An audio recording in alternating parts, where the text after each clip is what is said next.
Sagung ingkang pinarcayan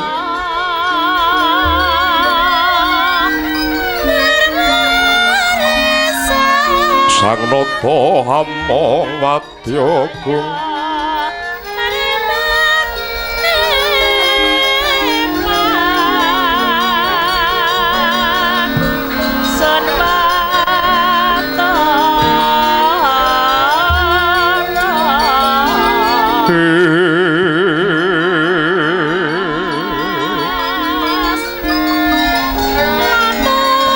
yogyane mreh katongkong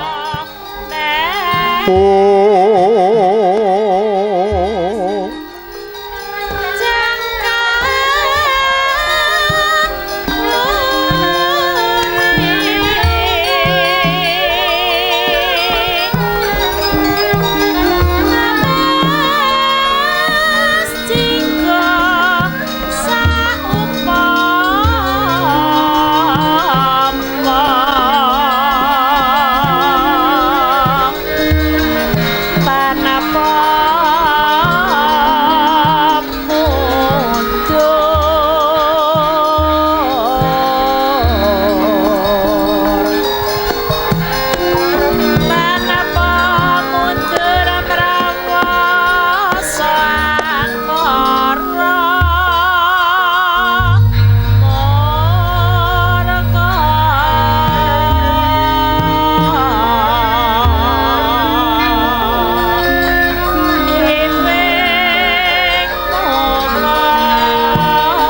mring wadya kang samya mara ing karya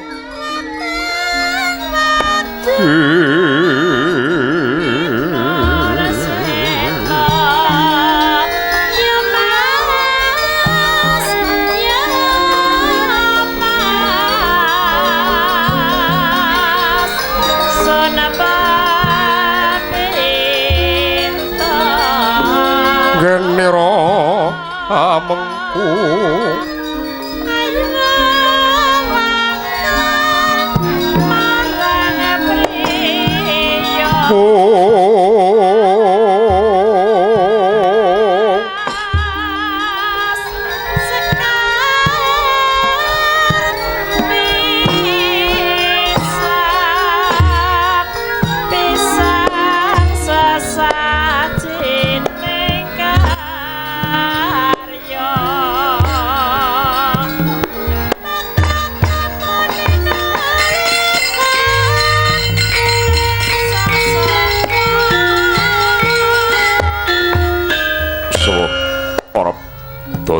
Pitana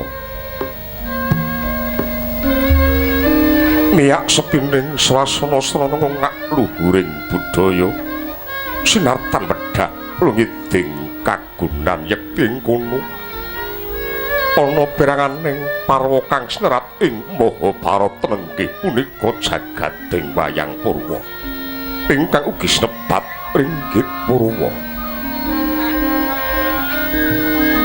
mila sebat wayang sasmit wajib sembahyang labet jroning wayang sinung piwulang ingkang dayane maweh padhang tumraping tiyang aksang ugi sinebat ringgit duk unane Sunan Giring kang anganggit sinanggit srana wirid temah bangkit dadya crita rungit Purwa tekesing wiwitan purwaning dumadi lelakon ing Madyapada kawitan Bapadam lan Ibu Hawa mila wayang dadya tuladha gesanging janeng sedaya kawengku dening purbaning Gusti kang kawasa Asura lan Watak-sura dadya rengganing crita kadya Saloka Sura dirajayeng palugon Subrasta kaping olah Darmastuti werdine Nadyanto digdaya kinaya mandruga kala lamun todeg sura ngasaken kasektene yekti kono bakal kagiles dening urdaning Watak-sura anyarkara nyarenging Purwaratri sengkalan luhuring kagunan kunjuk mring Gusti Kawestingal gemelar ingkang minangka Purwaka nenggih negaring Amarta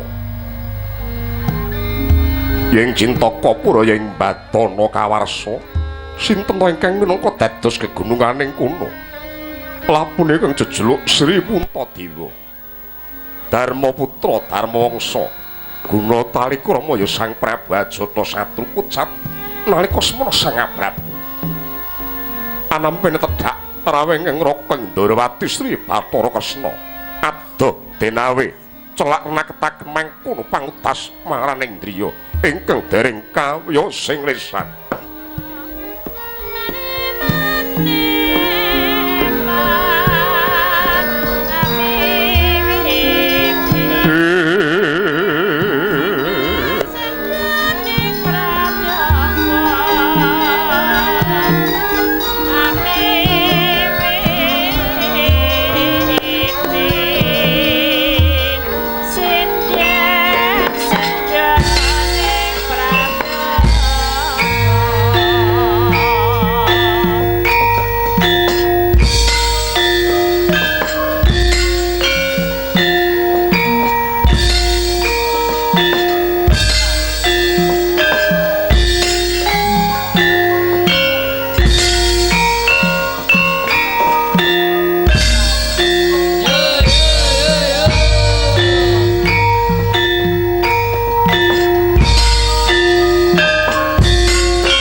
adem jroning pananggilan Sangya Pranayaka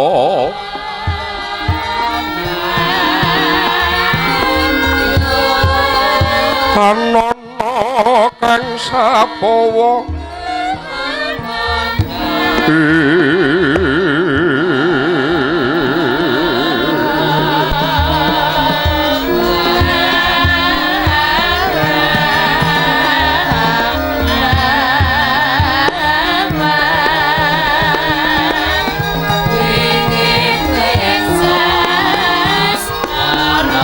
kapraban wingiting Sri Narapati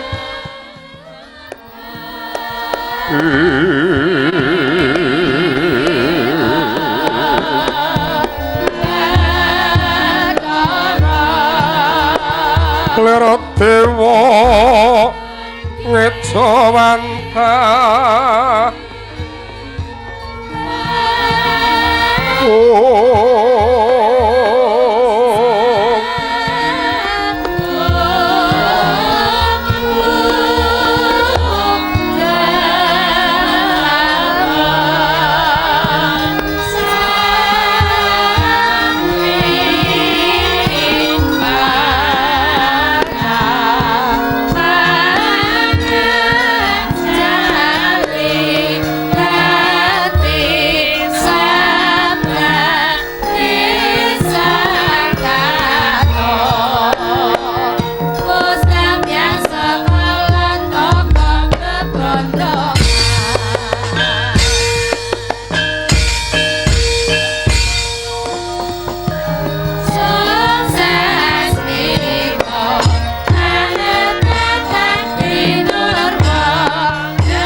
Ento Sri Narendra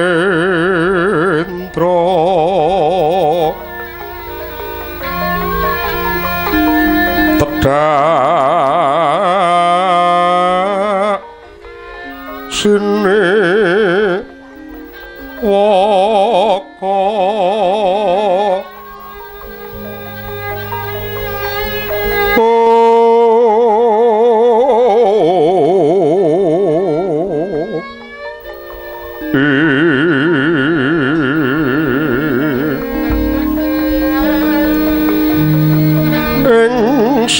Sitingkil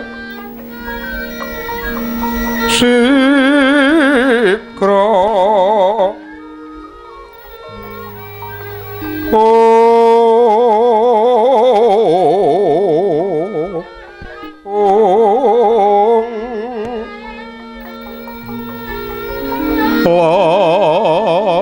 Langka ing dampar Danto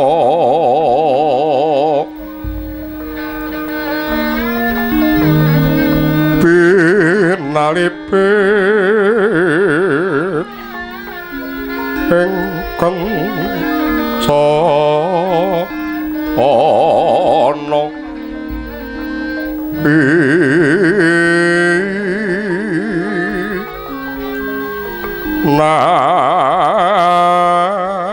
nate nawa ratna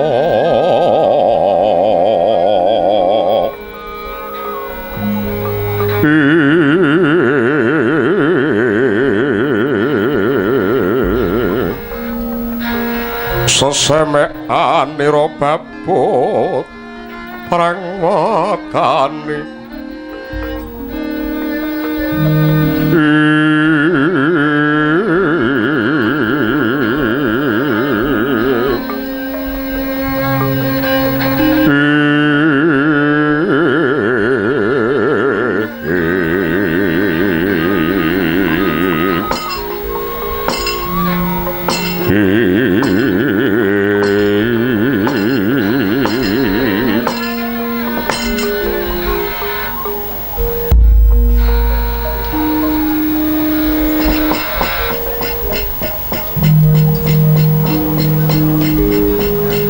Prap sedam pramana tanono sapa wane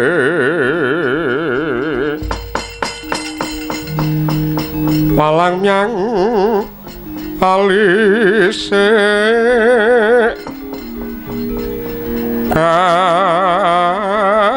kangono mong swarane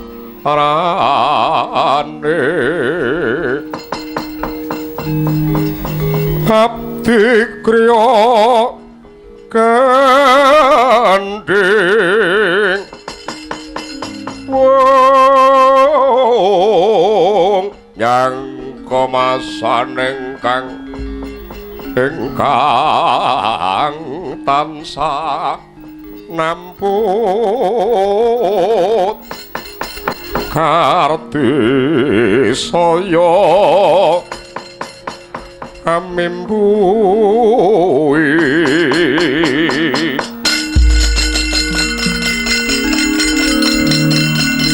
asri seneng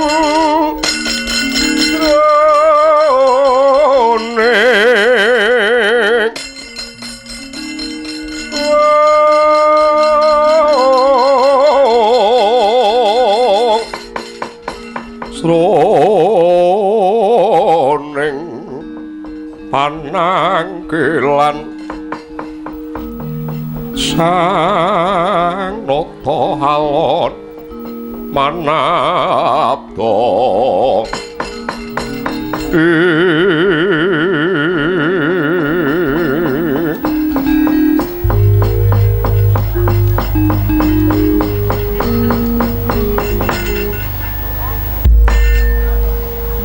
Dering daeng Sarawa Paduka duh Koko Prabing Durawati kepareng ngaturaken pambagya pana krami sungsuming pangabekti kula kunjuk wonten sandating pada Paduka duh Koko Prabu. Ih, Yayi. Raja pisawan kula. Kula tampi pambagyanipun Yayi Prabu ingkang rumentah dat kula kalongaken ing Lungaya. Urmeket ing Werdayamah ana bawa leksana. Yayi. Pudya astawa kunjuk aja ngandika Yayi Prabu Puntadewa. Sangeting panampi kula duh Koko Prabu kula cadhong tangan kula kekalih. Kapundi wonten ing mustaka kacancang sapucang rikma sumrambau dhateng para kawuling negari Ngamarta. Nuwun monggo kula aturi nyengkecaken anggen Paduka lenggah duh Koko Prabu. Yayi, sampun boten kirang sekeca. Pratanipun Kakang ing Durawati wonten Pasukan Agung negari Ngamarta ngestukaken dawuh. Yayi sami aji.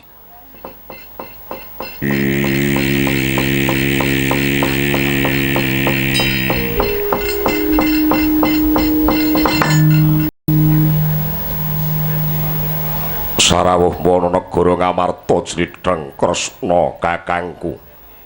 Aku Werkudara ngaturke bekti kunjuka ana ngarsamu Jlitheng Kresna kakangku.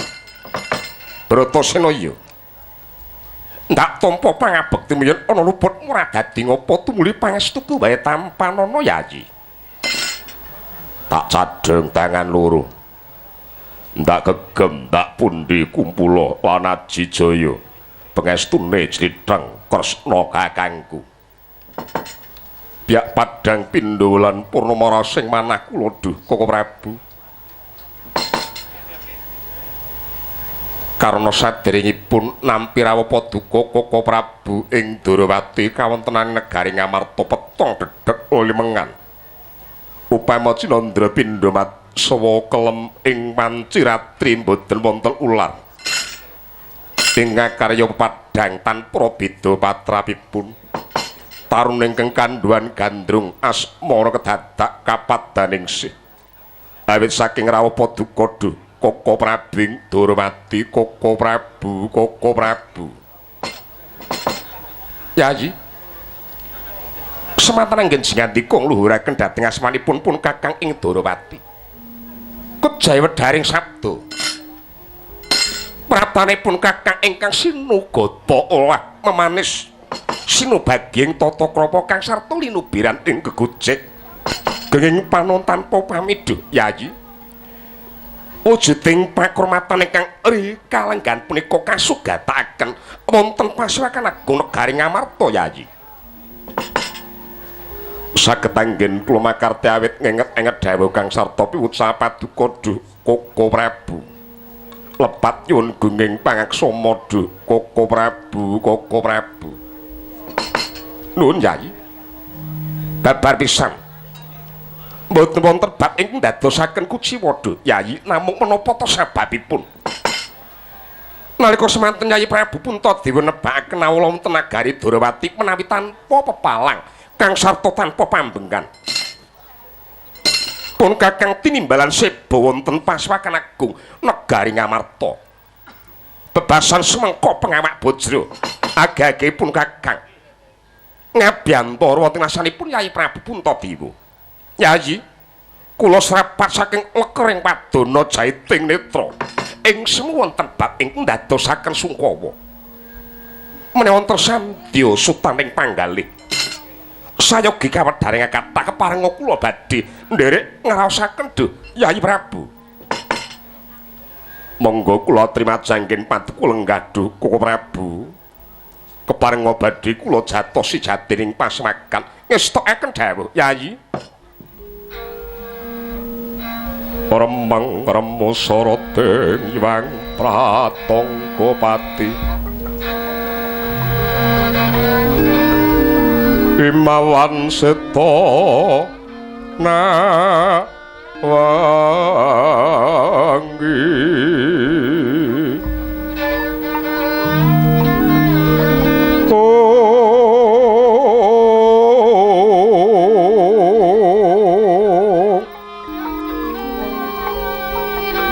aneng angkaning ataka pa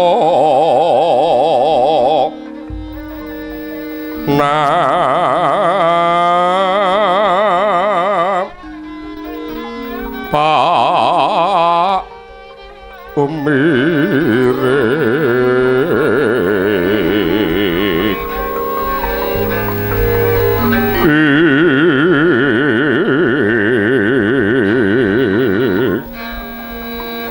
maweh rasa ping sarira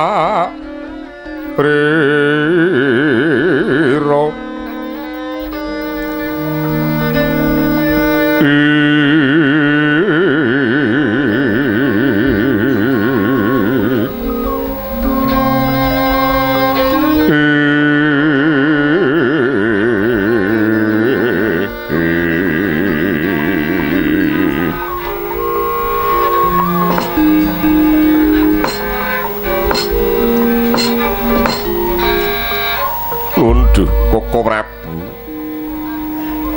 boten wonten wujudipun suling sudarma ingkang sembada paring wujudipun iku pratika kejayuning paduka Duh Koko Prabing Durawati mila menawi wonten bab ing dadosaken ribeting panggalih tartamtu kula nyuwun iku dhumateng paduka Koko Prabing Durawati Koko Prabu Koko Prabu.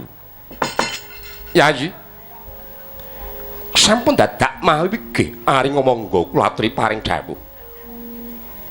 Keparengipun Kakang Durawati ngangklungaken jangga akan karna Duh Yayi Samyaji ingkang angka setunggal Koko Prabu.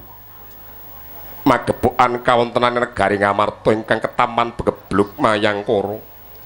Kawula enjing saged sontripun dumugining pejah. Sonten sakit enjingipun dumugining pecah makatos lajengipun satembah dadosaken ribeting manah kula Duh Koko Prabu ingkang angka kalih murcanipun adi kula pun Arjuna ingkang datanpa pepoyan dadosaken bingungi manah kula jalaran menapa menawi gesang kula tinenggan dening adi kula pun Arjuna sami kemawon tinenggan dening Kanjeng Rama Dewaji Prabu Pandhu Dewanata jalaran. Pasuryanipun adi kula pun Arjuna tanpa beda Kanjeng Rama Dewaji Koko Prabu. Mila bab menika monggo keparenga kula aturi paring dawuh rening paduka minangka dados suwing para Pandhawa tartamtu. Boten wonten malih wujudipun punden ingkang sembada paring wujudipun iga pratikelda Koko Prabu. Yayi. Sagadring manas sakadaring lampah. Wontenipun pun Kakang biyantu kersanipun Yayi Prabu Puntadewa. Kula ngurmaos seduh Yayi.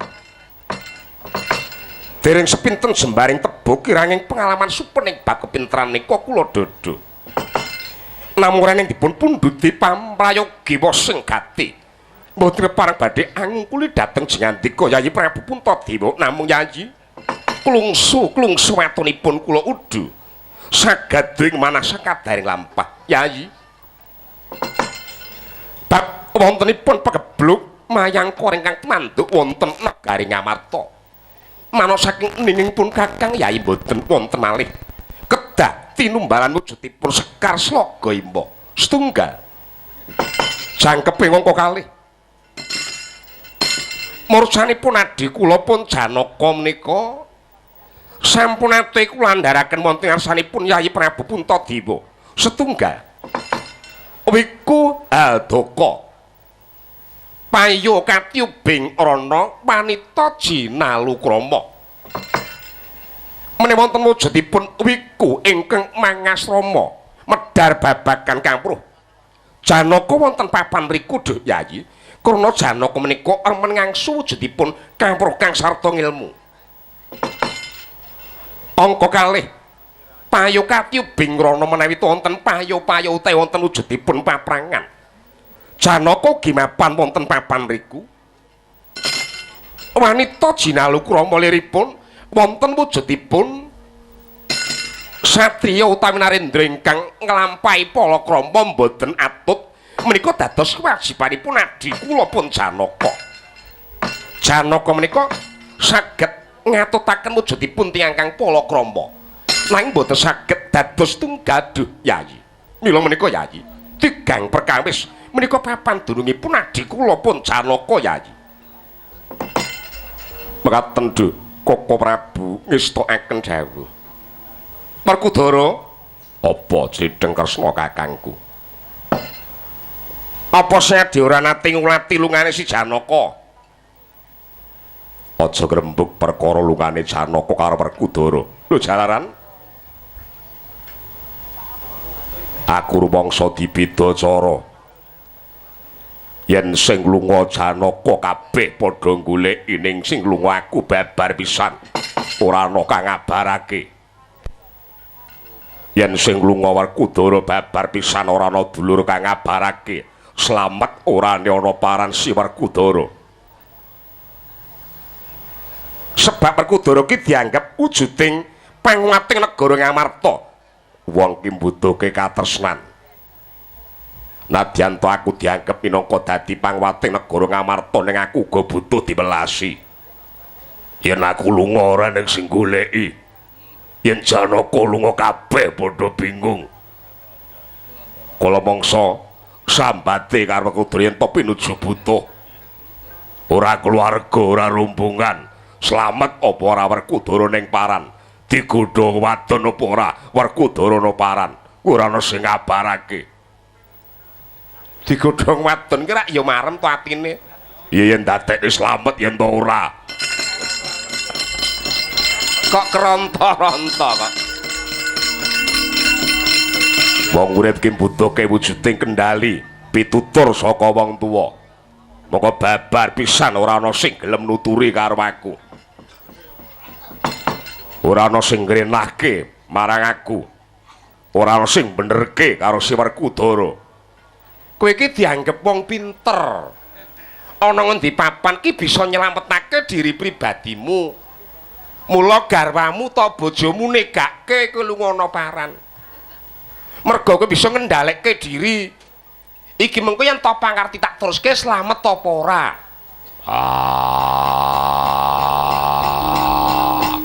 Dadi wis ditegake uripmu kuwi. Rombongan ora nakokke iki ora mergo saka pintermu to Werkudara. Ngesemi aku kowe. Lho ora kok ngesemi. Lah wong bojo wae tega karo kowe lho kok. Bojomu wis ora nganggep kowe iki wujuding bojo ning didadekke anak lanang. Ora penak to, wis dijarke salahkumu ana ngendi papan kowe mesti ana sing nampani. Ya ning kala mangsa atiku keronta-ronta. Coba aku lunga ngulon ora ning sing goleki. Ngetan ora ning sing goleki. Ya wis saiki lunga mengko tak goleki ngono apa piye? Sinden ya ora ning sing ngabarke aku. Pamri mung perkara tanggal arep padha le dhuwit lho. Lah iya ta. Yayi bocah jalonet adikku dhewe Werkudara aja kaya mangkono. Kowe kuwi pinercaya dening alam, pinercaya dening keluarga. Kowe minangka dadi pengayoman, kuwi kudu sing kuat, tatak tetek tanggo-tanggon Werkudara. Ya ning kala bangsa menungsa iki sok nangis. Sing kok tangisi apa? Derajat duweni kelungguhan bondo cukup ning sok kala mangsa menungsa ki sedih karepe dhewe. Ha ya kuwi to. Sing beda karo liyane rak kuwi. Racake andanmu ki susahe perkara bab perbeya. Sing rata-rata perkara bab dhuwit. Ning kowe dhuwit cukup, kelungguhan duwe. Apa to sing kok susahe? Ya kuwi mau wong sedih. Ora ngerti sangkane sedih. Kuwi saben wong lakoni Werkudara. Gedhe dhuwur kok gampang keronta-ronta. Wong di kekuatan kok gampang keronta-ronta. Ngisin-ngisini disingkirke. Ya. Wuru ana. Tambah Kanggeng wonten dawuh. Kowe nate susah. Ih, saben dinten kula menika sisah. Lah kowe wis tuwa ya ora iso njaga tuamu kok. Wong susah kok diketarake kok. Ora ratu, ora narpati, ora bupati kabeh iki ngrasake susah kabeh, ngrasake sedih. Mula ana tembungan ngungkih rasa sedih, njabar rasa mangkel, buang rasa semang. Kabeh iki ngrasake sedih. Mula kala mangsa golek panglipur jalaran urip ki apa? Karoban wujuding pacoban. Mila Yayi, monggo samangkin memuji ngesti sawiji mayu hayuning sesami. Mugi-mugi wujudipun penandang mapan wonten nagari Ngamarta saged dipun singkiraken. Adi kula pun Janaka enggal mangsul dhateng negari Ngamarta Yayi. Leng-leng triya mangungkung kanduan rimang lerlena tanpa kanen. Yen tan tulusa mengku sang Tyautama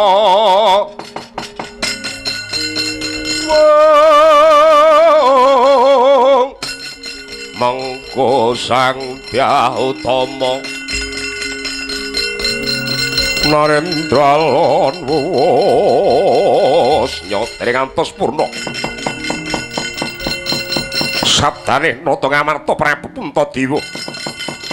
Wah Narendra Indrawati Sri Bathara Kresna kedadak ketungka gegen jaba. Praptane tusar saking nagari Astina. Ya Kang Samasina kota mati deming Kang Samya anake. Ya.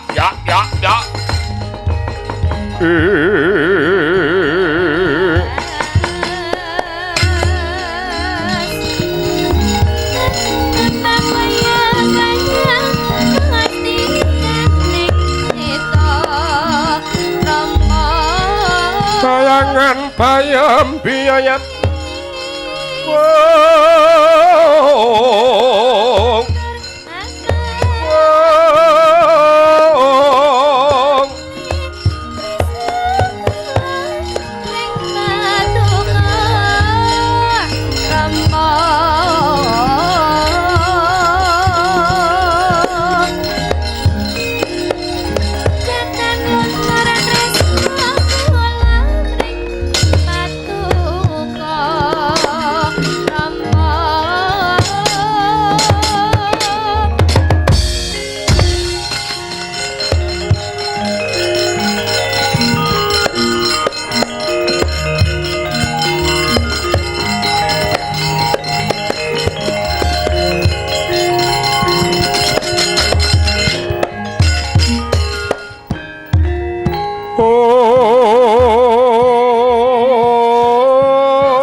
nyatlang ning kalang yo anak lar pantamoncar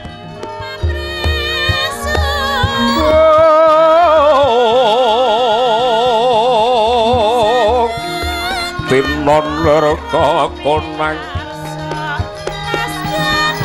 surem sorote tahan padang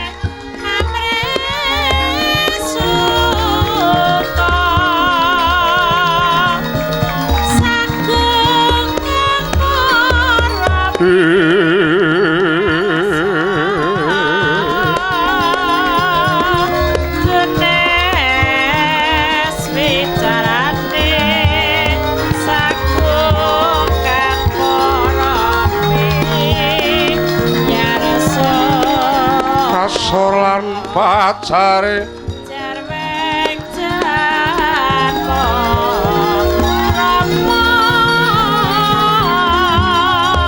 jano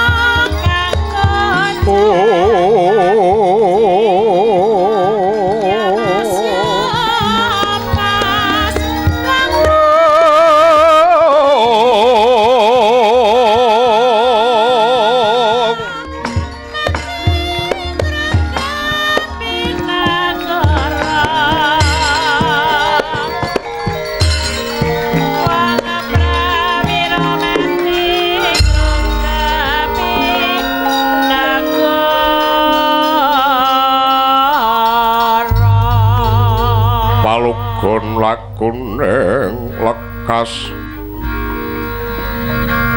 lukita linuding kidung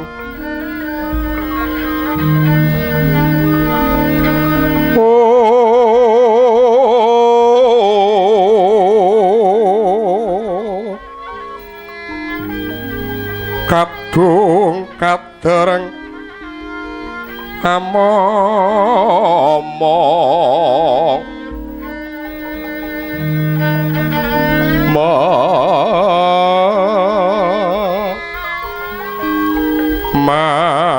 mangun manah rahayu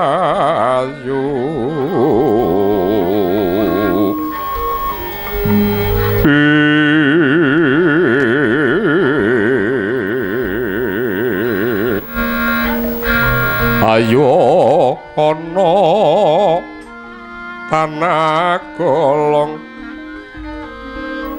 gumolong manatu kara karenane para mangapus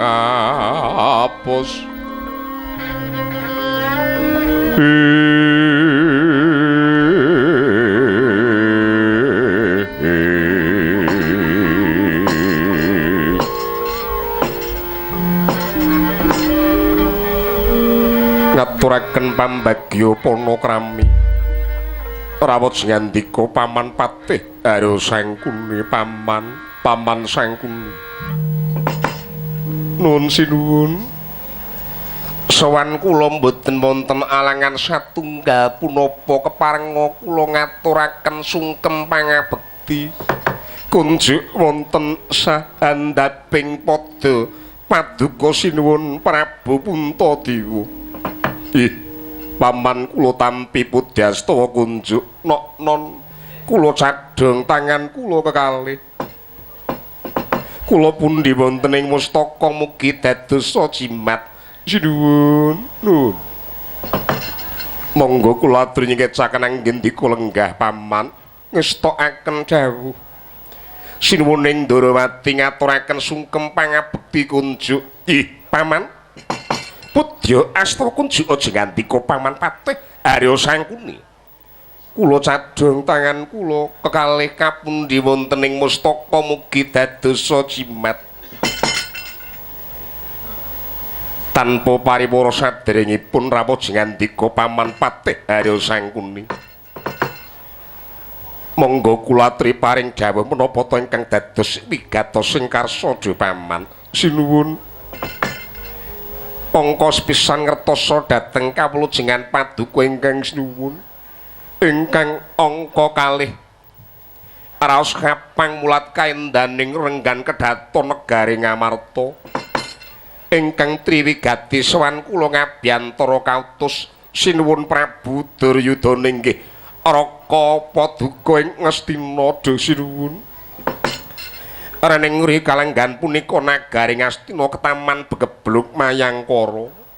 Mboten wonten usada ingkang sembodong sadani para kawula. Kejawi pusaka tetiga ing nagari Ngamarta setunggal pakem jamus kalima sada. Angka kalih tumbak Karawelang, angka 3 payung tunggul naga. Mila sowan kula ngabiyantara wonten ngarsa Paduka sinuwun kepareng nyuwun ngampil pusaka 3 ing nagari Ngamarta saperlu kadamel ngusadaning para kawuling negari Ngastina sinuwun. Nggih, Paman sawetawis kula nyuwun wekdal. Karana adhi kula pun Arjuna boten mapan wonten praja Jalaran.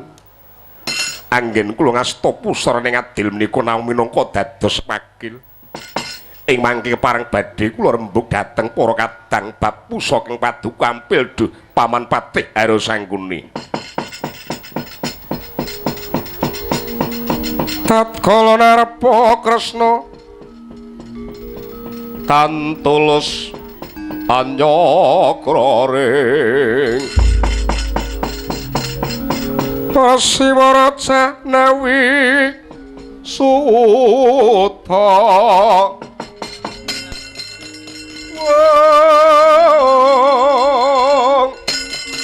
kang munggah kalih ira ing rata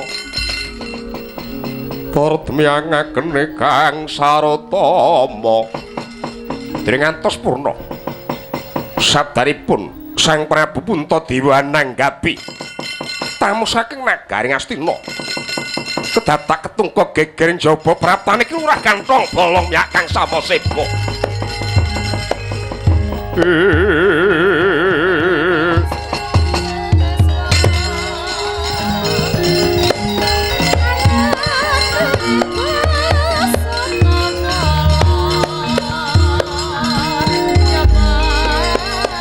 anut lakuning Kurawa ngene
Sunya pratangga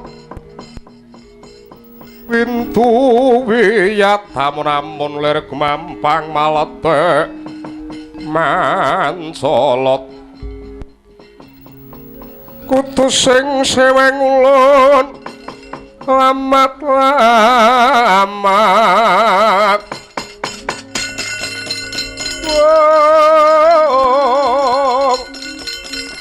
Sedasa kira ilang Sedasa kira ilang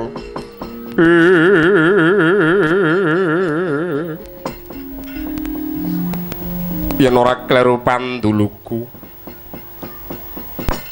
iki abdi kinasih kantong bolong kang praksibu ih sinuwun kula pun kantong bolong nggih pun pecuk manggung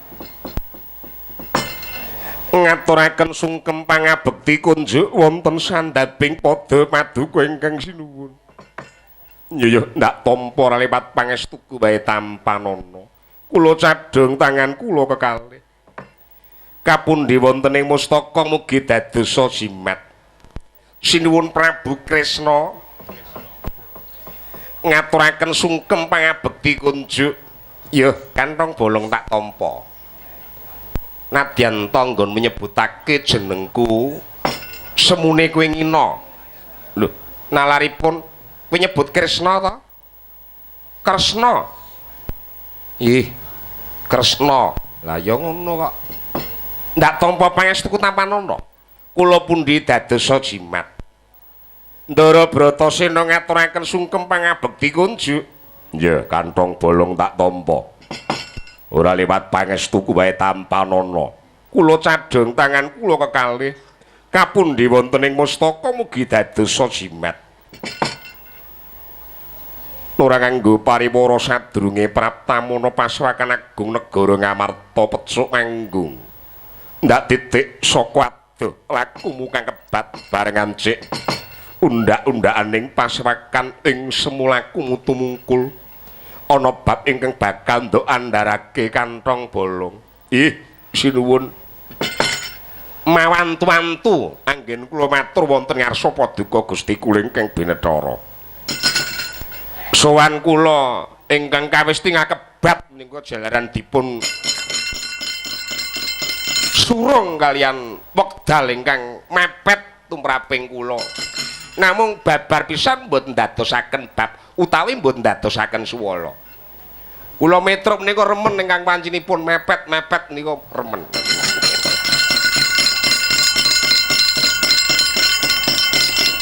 Ingkang ospisan sowan kula ngertosa dhateng kawlujengan paduka ingkang sinuwun ingkang dewi perkawis dewi loro perkawis sampun negesi. Rasing manah kula kapang sampun dangu kula mboten ngabiyantara.